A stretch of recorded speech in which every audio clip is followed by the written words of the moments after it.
Today's podcast is brought to you by Audible.com. Get a free audiobook download and 30-day free trial at www.audibletrial.com/ChiroBusinessMojo. Over 180,000 titles to choose from for your iPhone, Android, Kindle, or MP3 player. Welcome to the Chiro Business Mojo podcast, where we deconstruct the methods, marketing, and mindset of successful business people and chiropractors from around the world. And now your host, Dr. Richard Day. Hello, I am Dr. Richard Day, and this is the Chiro Business Mojo podcast. Thank you once again for spending some of your very valuable time with us. Today I am going to talk about the concept of an avatar, and I don't mean the James Cameron film with the blue aliens. I am talking about your customer avatar or your ideal patient. And this is a term that is new to me at least, that I started hearing just in the last few years, and usually it pertains to internet marketing, but I think that it's so valuable. It's something that we have started to do, and what it really is it is a profile of your ideal patient. So what I want to do today is take you through an ideal avatar. Now, an avatar isn't the same thing necessarily as a patient type. And what I mean by that is you might have PI patients, Medicare patients.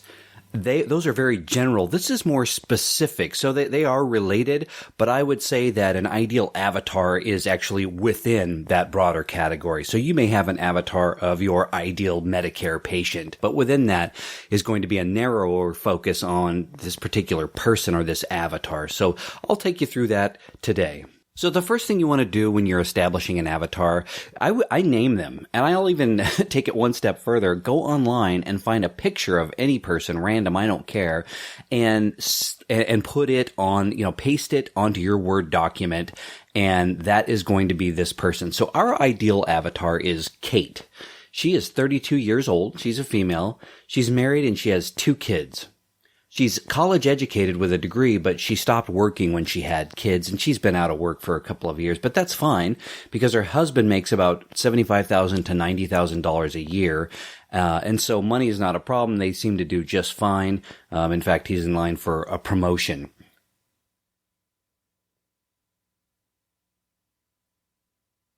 What goals and values does Kate have? Well, she would love to lose some baby weight that she can't seem to lose, and she's been saying that for a couple of years, but it just hasn't happened yet. She's got a 6-year-old and a 3-year-old, and she would really like to take better care of herself and get in shape and lose some of that weight. She'd also like to have some more energy and less fatigue. She just finds that she's so busy as a mom, running the household and doing all the things that moms do, taking the kids to the doctor and to preschool and the activities they're involved in, that she's just on the go and tends to be fatigued. She also has some aches and pains she started noticing, and that's what brought her in today. Her neck has just been bothering her, and sometimes headaches, and maybe it's tension, maybe it's stress, she's not sure, but she's there to see you today for this neck pain. Her values, well, family. That's the biggest thing with her. She loves spending time with her family, but spending time with her family, there's a balance of doing that and taking care of the family. So those are the big demands that she has on her life.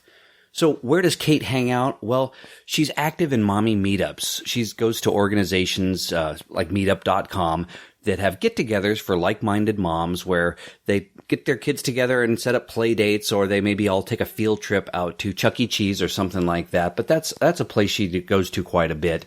Either online or physically they'll go meet up. She's also her daughter is in ballet, so she'll take her daughter to ballet, and she knows the other ballet moms there, and of course they talk and have gotten to know each other. She's active in her church, and there's a summer camp that she likes to take the kids to as well. And the moms go away too, so it's actually the kids are in camp for the kids, and the moms are all together in a different cabin. She's active in her neighborhood association, so they have summer barbecues and things like that go on in their neighborhood, usually one in the spring and one in the fall. And she volunteers at her kids' school, her oldest child's school, and helps plan those events, fundraisers and bake sales and things of that nature. Her challenge really is how busy she is. She is on the go and doing so much that might be hard for her to commit to coming in regularly for care in your office. The other challenge she has is that she's the type of person that needs to see pretty quick results. And she because she is so busy, she won't follow through on things if she doesn't see the value in them pretty soon. Some objections she might have is, well, time, obviously. Money is an objection that everyone has. But if there's a value there and it's getting results, then money becomes less of a problem. And third, her husband really holds the financial purse strings. He's the one who makes the decisions for the family when it comes to spending money. So that's Kate. That's Kate in a nutshell. And so what you do is you put all of this information, or this is what I suggest you do, put all of this information for your fictional ideal patient or avatar on a page. Make this person real to you in your mind. This person, and as I'm painting the picture, you can probably, you're thinking of people, oh, I know someone like that, or I've seen this patient before.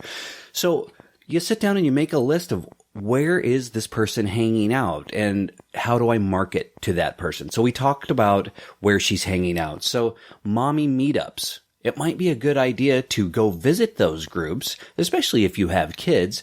And you can, and if you are a male and not a mommy, obviously, find out how you can market to those groups. Ask if you can show up to a meeting that you have some information that you would like to share.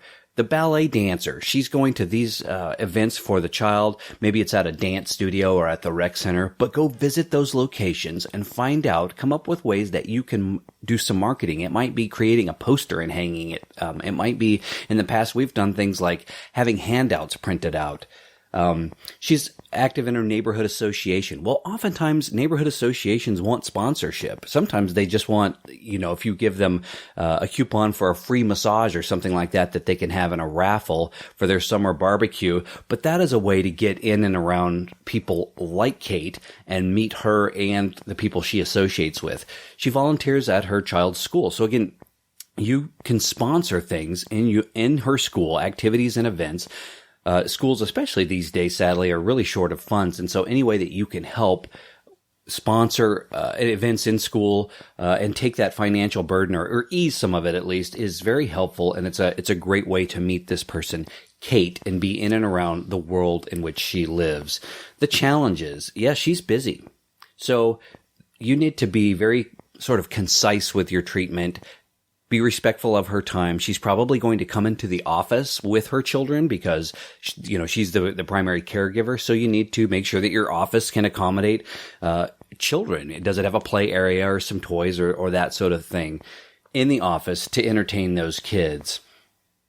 Time and money, her husband. So he's the one who makes the financial decisions. It might be that you ask him to come in, or, talk to her about him because you're going to get to know your patients as you go through treatment plans with them.